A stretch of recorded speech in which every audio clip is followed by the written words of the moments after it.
Recently एक case ने UPSC को मजबूर कर दिया दो नए रिफॉर्म्स लाने के लिए। यह केस है mission accessibility versus union of India case. इसमें मिशन एक्सेसिबिलिटी जो संस्था है उसने यूपीएससी के खिलाफ केस किया था। सुप्रीम कोर्ट ने रिसेंटली अपनी जजमेंट दी है और इस जजमेंट में सुप्रीम कोर्ट ने यूपीएससी से दो और रिफॉर्म्स करने को कहा हुआ है। अगर आप देखेंगे इस साल पहले भी यूपीएससी ने बहुत सारे रिफॉर्म्स किए हैं। उसके बाद चेयरमैन साहब का टाउन हॉल भी हुआ और अभी साल खत्म होते होते यूपीएससी को और दो रिफॉर्म्स करने के लिए कहा गया है सुप्रीम कोर्ट द्वारा। अगर आप इस केस की जजमेंट पढ़ेंगे तो आप यहां पर इस जजमेंट में पहला रिफॉर्म देख सकते हैं जो रिक्वायरमेंट ऑफ फर्निशिंग स्क्राइब, इसके ऊपर लिखा गया है। दरअसल मैं दोनों जजमेंट्स, दोनों के दोनों रिफॉर्म्स आपको इस जजमेंट के जो वो समझाऊंगा, लेकिन पहले समझा देता हूं स्क्राइब क्या होता है।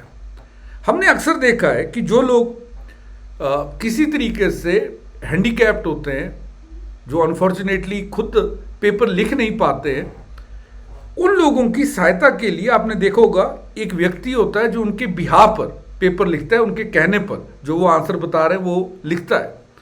ऐसे व्यक्तियों को स्क्राइब कहते हैं। और पहला रिफॉर्म यूपीएससी का इन्हीं स्क्राइब्स के ऊपर है। दरअसल सुप्रीम कोर्ट ने 2015 में पहली बार यूपीएससी से कहा था कि आप स्क्राइब्स का यूज जो है वो अलाउ करिए ब्लाइंड कैंडिडेट्स के लिए।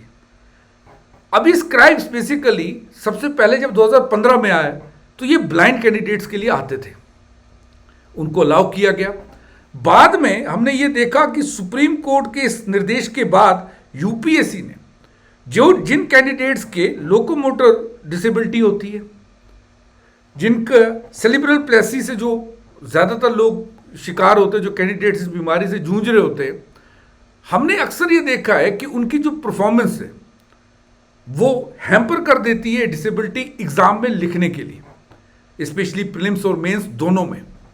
इसीलिए यूपीएससी ने इन दोनों केसेस में ब्लाइंड के लिए, लोकोमोटर डिसेबिलिटी के लिए, सेरिब्रल पैल्सी के लिए अलाउ किया कैंडिडेट्स को कि आप स्क्राइब ला सकते हैं। तो 2015 में इनका यूज स्टार्ट किया गया था सुप्रीम कोर्ट द्वारा जब निर्देश किया गया। लेकिन दरअसल होता यह था कि जब ये कैंडिडेट फॉर्म भरते थे उसी टाइम पे इनको रिक्वायरमेंट लिखनी होती थी स्क्राइब की, जब ये फॉर्म भर रहे। और अक्सर हमने ये देखा है कि ये विंडो क्लोज हो जाती थी, जैसे ही फॉर्म भरने का जो टाइम पीरियड है वो खत्म हुआ, ये विंडो भी क्लोज हो जाती थी। अगर कोई कैंडिडेट जो हैंडीकैप है वो ये इंफॉर्मेशन फिल नहीं कर पाया तो उसे स्क्राइब नहीं मिलता था। और हमने इस चीज़ को ये भी नोटिस किया कि काफ़ी लोग कभी क्लिक कर देते थे कि हम लोग अपना स्क्राइब खुद लेके आएंगे, वो उनकी डिटेल्स भी फर्निश करते थे यूपीएससी के फॉर्म में। लेकिन होता ऐसा था कि बाद में वो नहीं ला पाते थे, वो एग्ज़ाम दे नहीं पाते थे। इसीलिए यूपीएससी ने रिसेंटली जब ये जजमेंट दी, और आप ये देखिए कि जिस दिन इस केस की जजमेंट आई उसी दिन international day of persons with disabilities है। उस दिन सुप्रीम कोर्ट ने यूपीएससी से साफ साफ ये कहा कि आपने मेरिट और एक फेयर रिजल्ट आपने देना है, आप माने जा रहे हैं, आपका कार्य वही है। और कैसा होगा अगर हम एक पूरी सेक्शन ऑफ सोसाइटी को ही छोड़ देंगे। इसीलिए जो पहला रिफॉर्म आया वो पर्सन विद डिसेबिलिटीज के लिए आया और इन्हें कहा गया कि आप जो स्क्राइब की विंडो है उसे आप एग्जाम के 7 दिन पहले तक खुली रखेंगे। अब आप उसे बंद नहीं करेंगे। यदि कोई कैंडिडेट अपना स्क्राइब नहीं ला पा रहा है, कम से कम 1 हफ्ते पहले तक जब विंडो खुली होगी वो यूपीएससी से डिमांड कर सकता है कि आप मुझे स्क्राइब दीजिए। सबसे पहले तो क्वेश्चन ये भी आता है कि कौन कौन इस स्क्राइब फैसिलिटी का यूज कर सकते हैं। याद रखिएगा, इनके लिए ब्लाइंड, लोकोमोटिव डिसेबिलिटीज ये सेट हुई है, सेरिब्रल पैल्सी ये भी इसके लिए सेट हुई है। इसी के साथ साथ आप ये भी देखेंगे कि कुछ और लोग भी होते हैं जैसे जिनको बेंचमार्क डिसेबिलिटीज होती है, जो सेक्शन 2R में रिकॉग्नाइज्ड है, वो लोग भी स्क्राइब ला सकते हैं एग्जाम। अब ये स्क्राइब जो वो ला रहे हैं, अगर कोई इंसान इसका खुद अरेंजमेंट नहीं कर पा रहा, क्या यूपीएससी उसे देगा? हाँ, यूपीएससी भी उसे देगा स्क्राइब। आपको फॉर्म में लिखना है कि मैं अपना स्क्राइब नहीं ला पा रहा हूं तो यूपीएससी आपको दे देगा। इसी के साथ साथ क्वालिफिकेशन क्या होनी चाहिए स्क्राइब की, कितना पढ़ा लिखा होना चाहिए। याद रखिएगा, जो यूपीएससी की मिनिमम क्वालिफिकेशन है ग्रेजुएशन, उससे ज्यादा उसकी क्वालिफिकेशन नहीं होनी चाहिए। वहीं दूसरी ओर ये भी चीज याद रखिएगा कि उसकी जो मिनिमम क्वालिफिकेशन है it should be high school pass, यानी हाई स्कूल से ऊपर, और ग्रेजुएशन लेवल जो इनका मिनिमम रिक्वायरमेंट है यूपीएससी का, उतनी ही उसकी होनी चाहिए।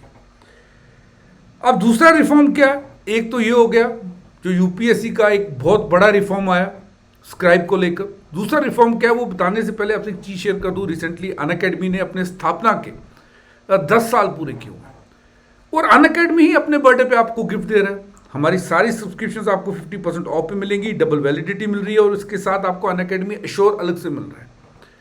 आप मेरा कोड NAVI57 भी यूज कर सकते हैं एडिशनल डिस्काउंट में। जैसा मैंने कहा, हर एक सब्सक्रिप्शन, चाहे आप 6 मंथ्स की, 9 मंथ्स की, 12 मंथ्स की, 18 मंथ्स की लेते हैं, आपको 50% डिस्काउंट पे वो मिलेगी। इसी के साथ साथ आप डिस्क्रिप्शन में एक लिंक है, 14 दिसंबर तक उस पर स्पिन ए व्हील करके आप iPhone, tablets, smart watches, AirPods, ये सब भी जीत सकते हैं। ओके, तो ट्राई करिएगा। अब इस एक तो स्क्राइब वाली चेंजेस आई, दूसरी जो चेंज आई वो सुप्रीम कोर्ट ने यूपीएससी से स्क्रीन रीडर यूज करने के लिए कहा। स्क्रीन रीडर, जो डिसेबल्ड कैंडिडेट्स हैं उनके लिए आप स्क्रीन रीडर का यूज करिए, और ये भी इसी जजमेंट में यूपीएससी को कहा गया है, और यूपीएससी ने एक एफिडेविट भी दिया है, एक हल्फनामा दिया हुआ है कि हम लोग इन दोनों के दोनों जो आपने जजमेंट्स में कहा हुआ है, इन दोनों चीज़ों की ओर कार्य कर रहे हैं। अब स्क्रीन रीडर क्या होता है? स्क्रीन रीडर दरअसल ये है कि जो लोग डिसेबल्ड है वो जब एग्जाम दे रहे हैं, हो सकता है किसी की आईसाइट इतनी कम है कि वो पेपर अच्छे से देख नहीं पा रहे हैं, तो आपने उन्हें लैपटॉप्स देने हैं, उस लैपटॉप पे रीडिंग का ऑप्शन भी होगा, यानी क्वेश्चन जब बच्चा उस पर क्लिक करेगा, कैंडिडेट क्लिक करेगा, तो क्वेश्चन वॉइस में उसके सामने पढ़ा भी जाएगा, और उसे यह समझ में आ जाएगा कि उसे क्लिक कहां पर करना है। तो ये भी एक बड़ी जो ये ऑन स्क्रीन रीडर है जो कैंडिडेट्स को दिया जाएगा, ये भी बहुत बड़ी डेवलपमेंट है। यूपीएससी ने अपने हल्फनामे में कहा है कि हम जितने भी एलिजिबल कैंडिडेट्स हैं नेक्स्ट साइकिल ऑफ एग्जामिनेशन तक, ये दोनों की दोनों फैसिलिटीज हम यूपीएससी में ला रहे हैं। याद रखिएगा, UPSC, department of empowered persons with disabilities and national institute of empowerment of person with visual disabilities, इन सब के साथ मिलकर ये स्क्रीन रीडर सॉफ्टवेयर भी तैयार कर रहे हैं।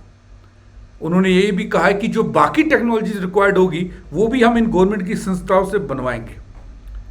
ये दोनों डेवलपमेंट्स बहुत बड़ी डेवलपमेंट्स है यूपीएससी के लिए, क्योंकि एक लेवल प्लेइंग फील्ड होना चाहिए, जैसा आर्टिकल 16 में कहा गया है, इक्वल अपॉर्चुनिटी। तो यूपीएससी की बहुत बड़ी जजमेंट है, और ये बहुत बड़े रिफॉर्म्स की ओर ये जजमेंट यूपीएससी को कह रही है। आपका इस विषय में क्या कह रहा है, और ऐसे कौन से रिफॉर्म्स हैं जो आप भी चाहते हैं यूपीएससी करे, मेरे को जरूर कमेंट सेक्शन में बताइएगा। Thanks for watching Unacademy, let's crack it guys.